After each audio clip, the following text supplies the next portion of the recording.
Hello learners, welcome to learn on learn everything online. तो कैसे आप सभी लोग। चलो आज हम लेके आए हैं डिटर्मिनेंट का लेक्चर नंबर 4। डिटर्मिनेंट्स में आज हमारा लेक्चर नंबर 4 है और इस लेक्चर में आज हम प्रॉपरली करने जा रहे हैं प्रॉपर्टीज ऑफ डिटर्मिनेंट्स। तो आज हम डिटर्मिनेंट की कुछ इंपॉर्टेंट प्रॉपर्टीज पढ़ेंगे। देखिए भाई, हमने जो पहले 3 लेक्चर पढ़े थे उसमें हमने डिटर्मिनेंट्स का इंट्रोडक्शन लिया। इंट्रोडक्शन के बाद हमने देखा था कि सैरस रूल और विंडो रूल कैसे यूज होते हैं। आज हमारा जो लेक्चर है वो हम देखने जा रहे हैं जिसमें हम डिटर्मिनेंट्स जब भी सॉल्व करेंगे तो उसकी कुछ प्रॉपर्टीज हमें समझनी चाहिए। तो प्रॉपर्टी स्टार्ट करने से पहले हम सबसे पहले एक काम करेंगे। चलो मान ले हमारे पास कोई अरेंजमेंट ऑफ नंबर्स है जिसे हम मैट्रिक्स भी कहते हैं। अब मान लो अगर हम कुछ नंबर्स लेते हैं 2 3 1 1 1 2 1 2 1। ओके, अब आपको पता है कि इस डिटर्मिनेंट की वैल्यू हम डिफरेंट टाइप से क्या कर सकते हैं, ढूंढ सकते हैं। जैसे हम इसे डायरेक्ट एक्सपांड कर सकते हैं या हम सैरस रूल यूज कर सकते हैं या इसके लिए हम विंडो रूल भी यूज करते हैं। लेकिन अब हम देखेंगे कि अगर हमें कुछ प्रॉपर्टीज पता होंगी तो डिटर्मिनेंट्स कैलकुलेट करना या उसकी वैल्यू निकालना या उसका एक्सपांशन करना बहुत इजी हो जाता है। इतना ही नहीं, जब भी हम जेई के सवाल करेंगे कल के लेक्चर में तब आप सबको पता चलेगा कि ये प्रॉपर्टीज बहुत ही ज्यादा आपको हेल्प करेंगी। ओके, चलिए एक एग्जांपल देखते हैं। उससे पहले हमें कुछ बातें समझनी चाहिए। इसमें हम देखेंगे रोज एंड कॉलम्स, ये अगर हम इंटरचेंज करते हैं तो उसे कैसे लिखते हैं। Okay, interchange of rose and columns और उसे कैसे लिखते हैं। अब देखिए आप यहां पे देख सकते हो 2, ये एलिमेंट है फर्स्ट रो में और फर्स्ट कॉलम में। तो 2 हम कैसा लिखेंगे, it belongs to first row and first column. अगर मान ले ये एलिमेंट को हम ए से डिनोट करते हैं तो a lies in first row and first column. यहां पे आई होता है नंबर ऑफ रो और जे होता है नंबर ऑफ कॉलम। तो आप देख सकते हो 2, ये जो नंबर है 2, ये फर्स्ट रो और फर्स्ट कॉलम में है, इसलिए हम इसे 2ij जब हम लिखते हैं तो इसे हम कैसे लिखेंगे 2। ये जो एलिमेंट है या कॉन्स्टिट्यूएंट है, हमने पहले लेक्चर में पढ़ा था, ये फर्स्ट रो में है इसलिए हम यहाँ पे लिखेंगे फर्स्ट यानी 1, और फर्स्ट कॉलम में है तो यहाँ लिखेंगे 1। तो 2 11 का क्या मतलब होता है, इसका मतलब होता है कि एलिमेंट या कॉन्स्टिट्यूएंट जो 2 है ये फर्स्ट रो और फर्स्ट कॉलम में है। चलो क्लियर है। जल्दी से चैट बॉक्स में बताना है तो वीडियो पॉज करके आप ये 3 का पोजीशन बताइए। वीडियो पॉज करके बताइए, कमेंट बॉक्स में आप इसका आंसर डाल सकते हो। Okay, very good. अब आप देख सकते हो कि ये जो एलिमेंट है 3, ये फर्स्ट रो और सेकंड कॉलम में है तो हम इसे क्या लिखेंगे, फर्स्ट रो सेकंड कॉलम। तो 3 जो है वो 3 1 2 का मतलब होता है 3 is the element which is in first row and second column. तो इस तरह से आप ये सभी जो एलिमेंट्स होते हैं उनको उनके रो और कॉलम से क्या कर सकते हैं, आइडेंटिफाई कर सकते हैं। ओके, चलो अब हम आगे देखते हैं। आगे बढ़ने से पहले अगर हम किसी रो को और कॉलम को एक्सचेंज करते हैं तो उसे कैसे लिखा जाता है। चलो अब हम एक काम करेंगे। मान ले यहाँ पे हमारा ये जो फर्स्ट रो में एलिमेंट है 2 3 और 1, इसे हम क्या करना चाहते हैं, फर्स्ट रो को हम सेकंड रो में लिखना चाहते हैं।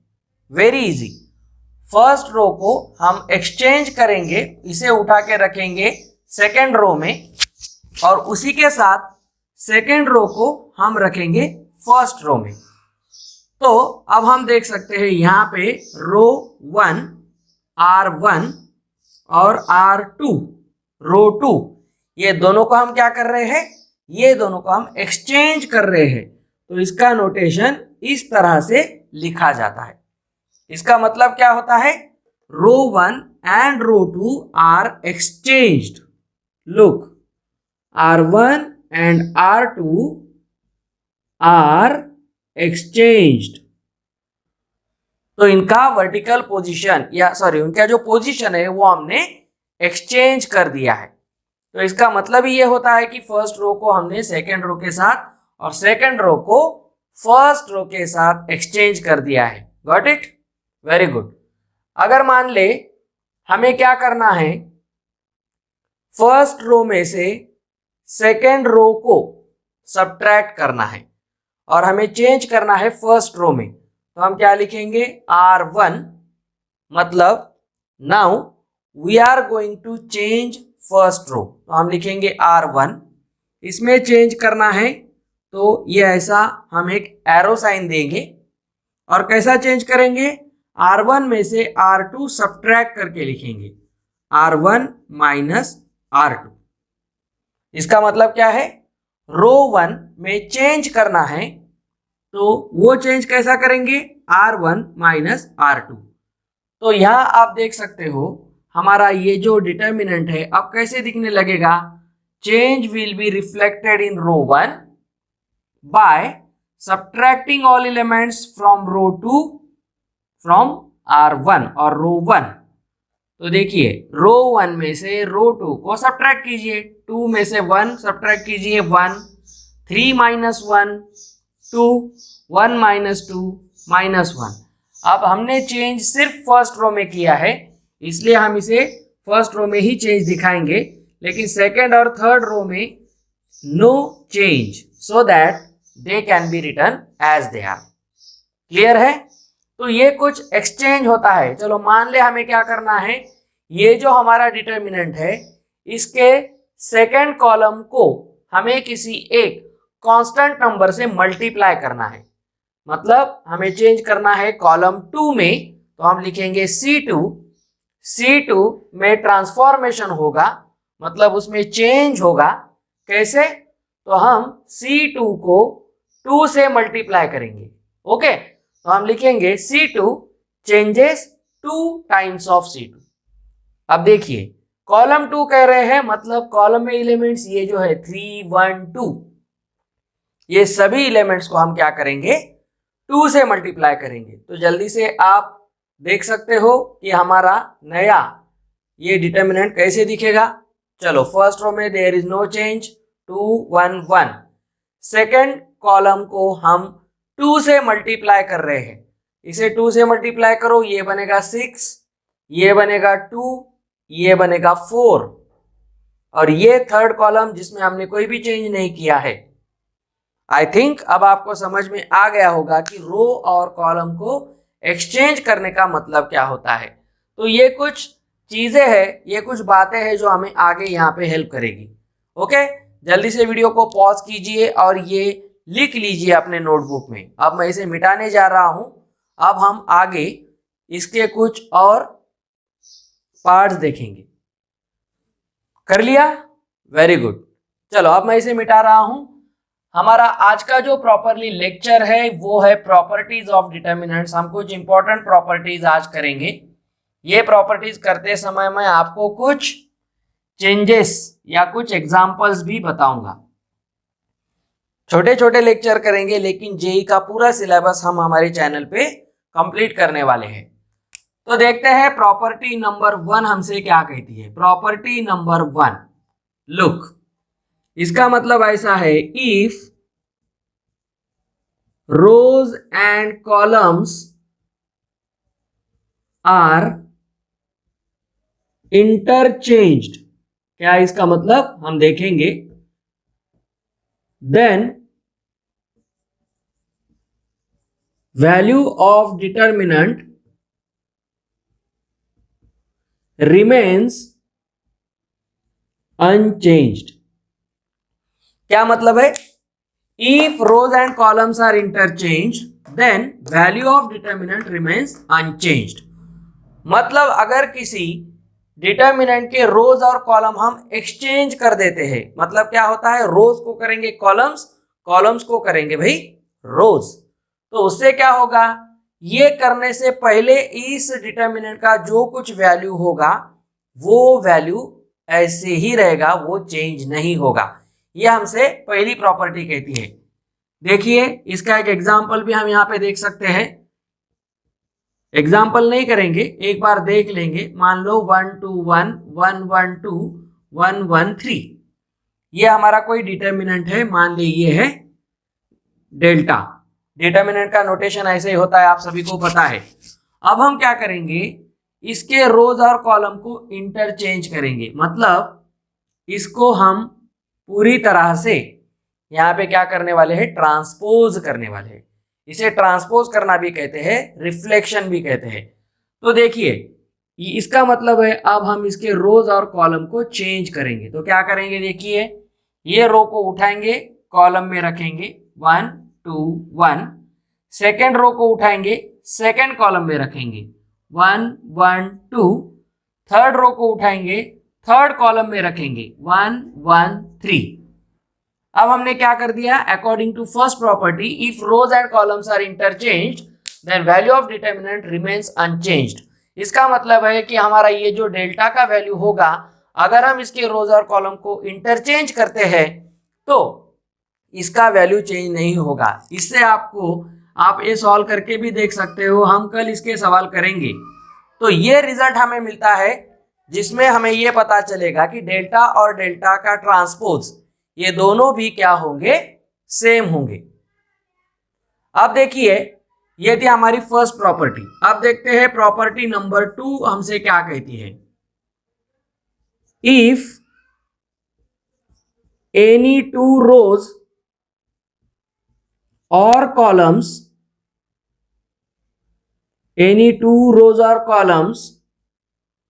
are interchanged then sign of determinant gets reversed or changed।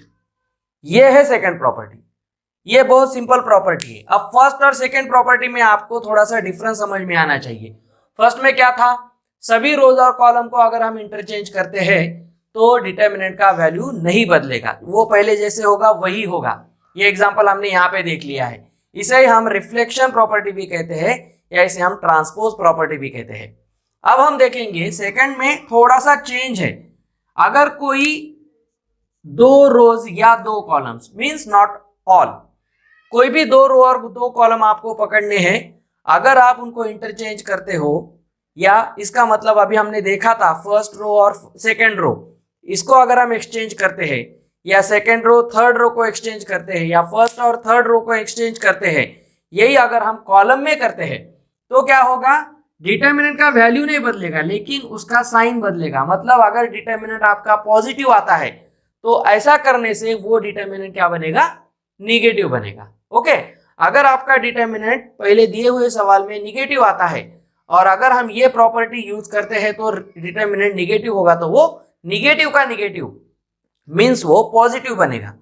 इसका मतलब अगर हम ऊपर का ही अगर क्या करते हैं, प्रॉपर्टी देखते हैं, देखिए 1 2 1 1 1 2 1 1 3, मान ले इसका जो डिटर्मिनेंट है ये है डेल्टा। ओके, अगर हम क्या करते हैं यहाँ पे ये प्रॉपर्टी यूज करते हैं, चलिए हम एक काम करेंगे, रो 1 और रो 2 इन दोनों को एक्सचेंज करेंगे। हमने अभी इसी वीडियो के स्टार्ट में देखा था, रो और कॉलम को एक्सचेंज करते हैं, किसी नंबर से मल्टीप्लाई करते हैं, ऐड करते हैं, सब्ट्रैक्ट करते हैं, या अगर कुछ भी चेंजेस करते हैं तो वो कैसे लिखते हैं। अब हम रो फर्स्ट और रो सेकंड को अगर इंटरचेंज करेंगे तो हमारा ये नया जो डिटर्मिनेंट बनेगा, देखिए फर्स्ट रो को सेकंड रो से रिप्लेस करेंगे तो यहाँ पे हम सेकंड रो लिखेंगे 1 1 2, यहाँ पे लिखेंगे 1 2 1, third row as it is लिखेंगे। तो आपको जो भी डिटर्मिनेंट मिलेगा ये value negative of the first determinant होगा। देखिए पहला डिटर्मिनेंट डेल्टा था, एक्सचेंज करने के बाद वो निगेटिव ऑफ डेल्टा बनेगा। It's very easy to understand. Okay, ये हमारी सेकेंड प्रॉपर्टी थी। तो ये दो प्रॉपर्टी है, जल्दी से वीडियो को पॉज करके दो प्रॉपर्टी लिख लीजिए, इसका स्क्रीनशॉट ले लीजिए, जो भी करोगे कर लीजिए, और जल्दी से एक बार ये दोनों डिटर्मिनेंट के जो वैल्यूज है उसे आप कैलकुलेट करके ये प्रॉपर्टी काम करती है या नहीं एक बार श्योर हो जाइए। जल्दी से कीजिए।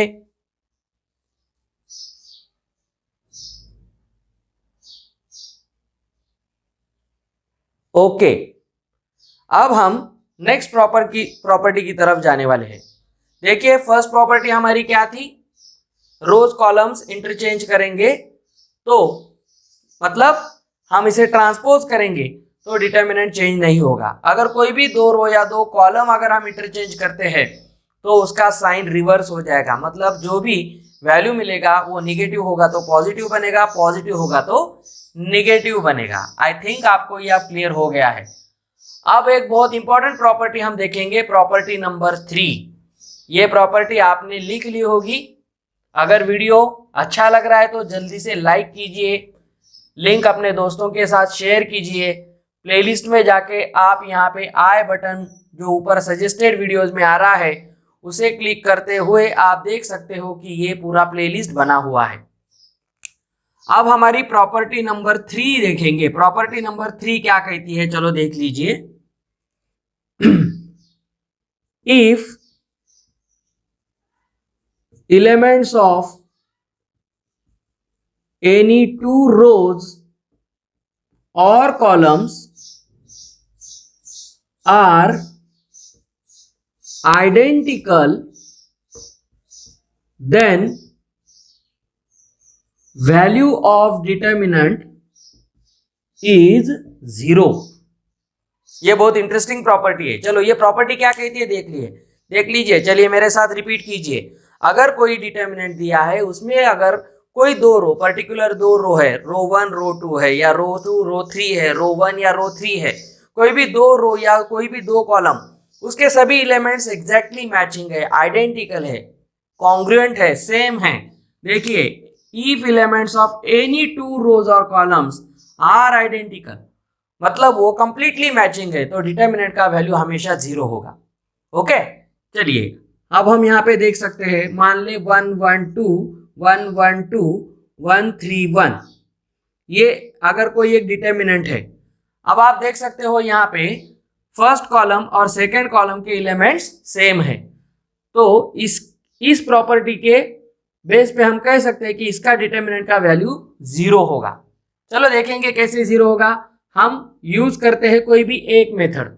ओके, हम जनरल मेथड से करेंगे, अलोंग फर्स्ट रो करेंगे। फर्स्ट रो का साइन स्कीम आप सभी को पता है, plus minus plus minus plus minus plus minus plus. इस तरह से हम ओपन करते हैं। फर्स्ट वीडियो में हमने इसके बारे में डिस्कस किया है। अब देखिए प्लस माइनस प्लस है, तो चलो इसे ओपन करेंगे। डिटर्मिनेंट 1 से हम ये डिटर्मिनेंट कैलकुलेट करेंगे, 1 माइनस 6 होगा। ये आपको पता है डिटर्मिनेंट कैसे निकालते हैं, पहले 3 वीडियो देख लीजिए। ये +1 ओपन हुआ है, अब माइनस के साथ ओपन करेंगे 1 को, अब ये बनेगा 1 3 2 6। ओके, अब ये फिर 1 के साथ ओपन करेंगे, यहां बनेगा 2 - 2। ओके, चलो देखते हैं क्या बनता है। 1, ये बनेगा -5, ये भी बनेगा -5, और ये बनेगा कंप्लीट 0, क्योंकि 2 - 2 0 होता है, और 0 × 1 0 बनेगा। अब आप आराम से देख सकते हो, ये बनता है -5, ये माइनस माइनस प्लस, और ये +0, तो ओवरऑल वैल्यू बनेगा 0। देखिए कितनी इंटरेस्टिंग प्रॉपर्टी है। इस प्रॉपर्टी को यूज करते हुए आप ये कह सकते हो, अगर किसी दिए हुए डिटर्मिनेंट में कोई भी दो रो या दो कॉलम के एलिमेंट्स एग्जैक्टली मैचिंग या आइडेंटिकल होते हैं, तो उसके डिटर्मिनेंट का वैल्यू हमेशा 0 होता है। ओके, तो जल्दी से आप चैट बॉक्स में बताइए। मैं आपके पास यहाँ पे एक डिटर्मिनेंट लिखता हूं, ABC ADB ABC। जल्दी से बताइए कमेंट बॉक्स में, इसका वैल्यू 0 बनेगा या नहीं बनेगा। पॉज करके इसे लिख लीजिए, कमेंट बॉक्स में आंसर डालिए। इज इट ट्रू और फॉल्स? Okay, very good. चलो, तो ये हमारी थी प्रॉपर्टी नंबर 3। हमने 3 प्रॉपर्टी यहां पे देख ली है। तो ये 3 प्रॉपर्टीज आपको अच्छी तरह से समझ लेनी है। कुछ क्वेश्चंस भी आप इस पे कर सकते हो। जल्दी से आप देखो, पहले भी वीडियो आपको देखने हैं, जिससे आपको गारंटी हो जाएगी कि डिटर्मिनेंट के ये पूरे लेक्चर्स हम बहुत ही शॉर्ट पीरियड में बहुत अच्छी तरह से यहाँ पे ले रहे हैं। ओके, आज हम एक और प्रॉपर्टी देखते हैं। कुछ और प्रॉपर्टीज हम कल देखेंगे। एक और प्रॉपर्टी देखते हैं, फिर शॉर्ट में उसको रिवाइज करते हैं, और कल के लेक्चर में हम इस सभी प्रॉपर्टीज पे डिपेंड बोर्ड लेवल के, सीईटी लेवल के और जेई लेवल के क्वेश्चंस देखेंगे। ओके, चलो, प्रॉपर्टी नंबर 4 हमसे क्या कहती है? If elements of any row or column of a determinant are multiplied by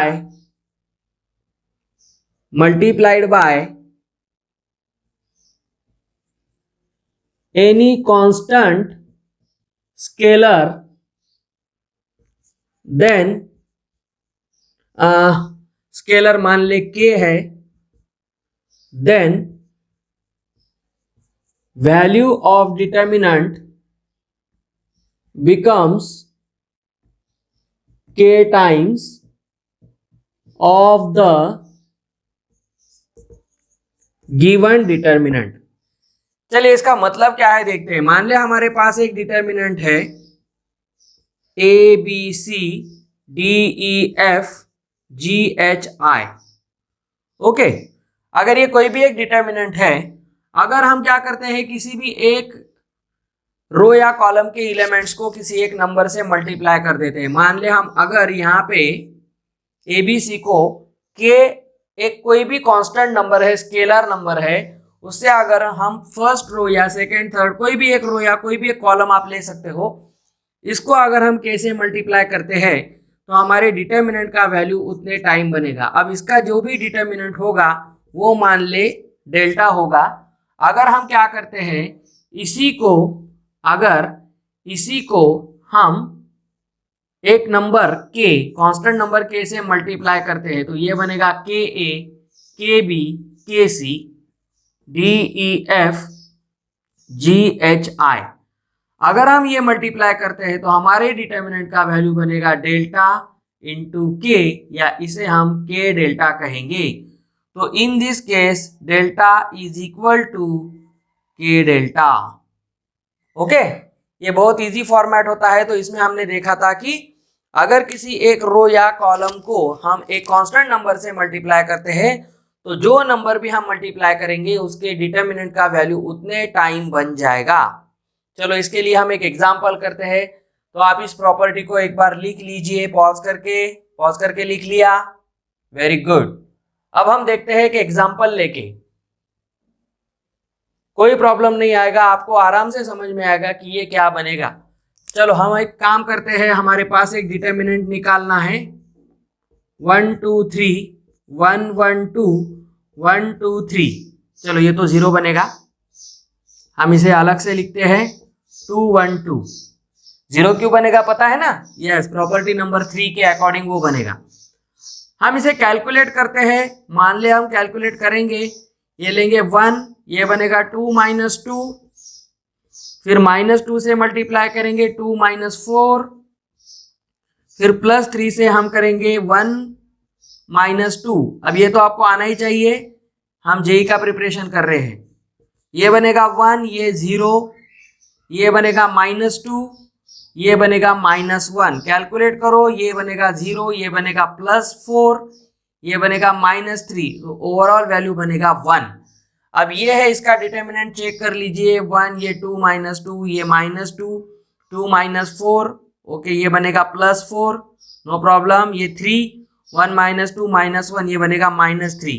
अब हम एक काम करते हैं, यही जो डिटर्मिनेंट था इसके अब हम ये डिटर्मिनेंट को, ये जो फर्स्ट रो है या first column, second row, third column, कुछ भी आप ले सकते हो, अगर हम इसे 3 से मल्टीप्लाई करते हैं तो ये क्या बनेगा 3, 6 और ये बनेगा 9। ओके, एज इट इज बाकी को हम वैसे ही रखेंगे। अब हम डिटर्मिनेंट कैलकुलेट करेंगे। हमने क्या किया है, फर्स्ट रो के सभी एलिमेंट्स को एक कांस्टेंट नंबर 3 से मल्टीप्लाई किया है। ओके, तो 3 हमारा स्केलर है, मतलब k है 3, ये आपको ध्यान में रखना है। अब हम इसे कैलकुलेट करेंगे। 3 ये बनेगा 2 - 2, फिर हम माइनस से ओपन करते हैं, आपको पता है -6 से हम मल्टीप्लाई करेंगे 2 - 4 और +9 से मल्टीप्लाई करेंगे 1 - 2। चलो इसे ओपन करके देखते हैं, ये बनेगा 0, ये बनेगा -2 और ये बनेगा 9 × -1। अब ये होगा 0, ये बनेगा +12, ये बनेगा -9, तो इसका वैल्यू कितना आता है 3। अब देखिए हमारा जो पहला डिटर्मिनेंट था वो था 1 और जो नेक्स्ट दूसरा डिटर्मिनेंट है वो है 3। क्या आप 3 को 3 × 1 लिख सकते हो? यस, लिख सकते हो। तो 1 क्या था, डेल्टा था, उसको 3 से मल्टीप्लाई किया तो आपका वैल्यू 3 टाइम्स ऑफ डेल्टा बन गया। तो इसका मतलब क्या है, अगर हम किसी भी डिटर्मिनेंट के कोई रो या कॉलम के एलिमेंट्स को किसी एक कांस्टेंट स्केलर नंबर से मल्टीप्लाई करते हैं तो उस डिटर्मिनेंट का वैल्यू उतने टाइम्स हो जाता है। मतलब अगर इसका वैल्यू 10 होगा और हम इसे किसी भी एक रो या कॉलम को 2 से मल्टीप्लाई करेंगे तो इसका वैल्यू क्या बनेगा, 10 का 2 टाइम्स मतलब 20 बनेगा। तो इस तरह से आपको ये स्केलर नंबर की स्केलर प्रॉपर्टी भी यहाँ पे ध्यान में आनी चाहिए। तो आज हमने 4 प्रॉपर्टी जो इंपॉर्टेंट प्रॉपर्टीज होती है इसके बारे में पढ़ा है। नेक्स्ट लेक्चर में हम इस प्रॉपर्टी को एक्सटेंड करेंगे, एक्स्ट्रा प्रॉपर्टीज पढ़ेंगे और उसी के साथ हम फिर उसके बाद के लेक्चर में कुछ क्वेश्चंस भी करेंगे। कल के ही लेक्चर में हम क्वेश्चंस भी करेंगे, तो वीडियो को पूरा रिवाइज करना है, सभी पार्ट को अपनी नोटबुक में नोट्स की तरह लिख लेना है और पहले भी लेक्चर आपको देखने होंगे, इसलिए प्लेलिस्ट पे जाइए। अगर आप पहली बार चैनल पे आए तो सब्सक्राइब जरूर कीजिए, दोस्तों के साथ शेयर कीजिए, वीडियो अच्छा लगा हो तो लाइक कीजिए। अगर कोई प्रॉब्लम है, अगर कोई प्रॉपर्टी समझ में नहीं आती है तो आपको कमेंट बॉक्स में लिखना है, मैं अगले वीडियो में उसे एक्सप्लेन करूंगा। Till then, happy learning with learn on, have a nice day, good bye.